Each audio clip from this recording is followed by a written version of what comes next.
The Philadelphia Eagles were the big winners from this division. We all think from this NFL draft. And so let's get some more insight on what this means for Philadelphia in 2022 with Locked On Eagles and Kai. Of course, we have to check in with Locked On Eagles, Gino Camilleri, joining me now because, we've pretty much agreed at this point the Eagles are probably the big winners from this year's draft. There's a couple different names you could really go with, but who's the biggest addition in your mind and who's going to have that big impact right out of the gate? Well, it's easy to just go with the first pick that they made in Jordan Davis because Jonathan Gannon, unlike former defensive coordinator Jim Schwartz, really wants to play chess with this defense. He wants to present multiple different looks, odd, even, over, under. He wants to do everything in his playbook.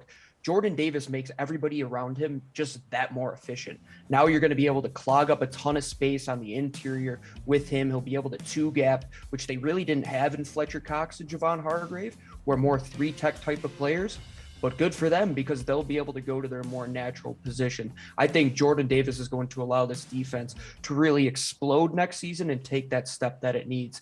And rightfully so, because you gave up 3 additional picks for him. You only end this draft with 5 selections, but it's quality over quantity in this draft. And I think if you're going to talk quality, you have to talk Jordan Davis right off the bat.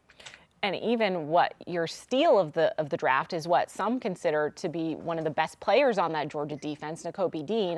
There is some concern about the medical there, but even at that pick, the value is sky high.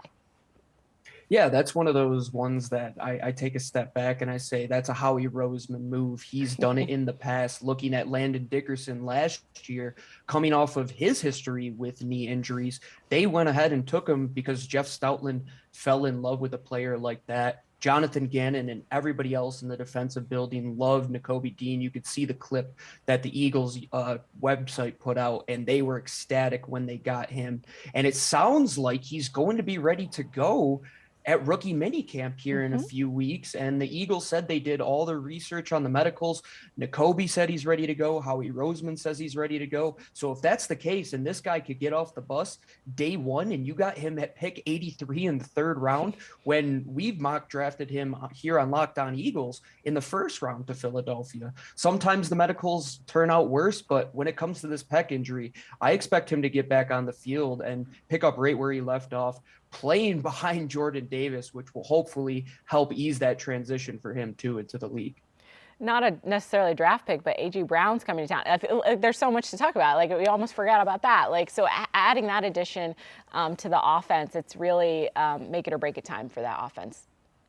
Yeah, I think it's make it or break it time now for the ascension of this team, because Isaiah said it, it's going to be Philly and the Cowboys there at the top of this division. And you look at all the talent that has left the NFC East as a whole, the Philadelphia Eagles bringing in A.J. Brown into this division where now you can compete with that high-profile offense of the Dallas Cowboys. I believe that the Giants are only going to get better now under Brian Daboll. I believe Washington is headed in a good direction with their past few drafts.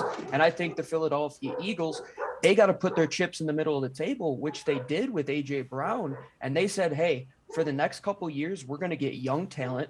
We're going to trade unproven commodities for known assets, and we're going to take SEC players, which they did last year with Devontae Smith, this year with Jordan Davis. And I think this roster is now in a position to where there is no excuses for the offense if it does kind of stutter in the middle of the year. Jalen Hurts has to be smiling ear to ear. He put out the video of when he was FaceTiming A.J. Brown. Yeah. They're very good friends. They have a very cool relationship. And to say that you have now potentially 2 1,000-yard receivers with Devontae Smith, who's only in his 2nd year, A.J. Brown, who's only 24 and still on his rookie deal, and you extend him prior to the market being reset when Debo inevitably signs his deal. I think this was a very wise move. And just like I did with Darius Slay a couple of years ago, every time I look back at this draft, A.J. Brown will be part of the factor that I factor in to say, hey, we gave up an 18th 18th overall pick, first round pick, and 103 to get a guy who now is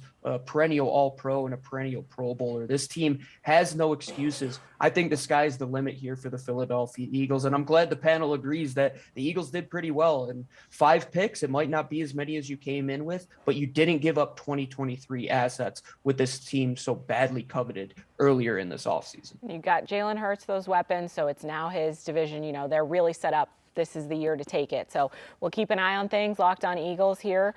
We appreciate you joining us. And of course, the NFC is always a discussion for us, isn't it? The NFC East.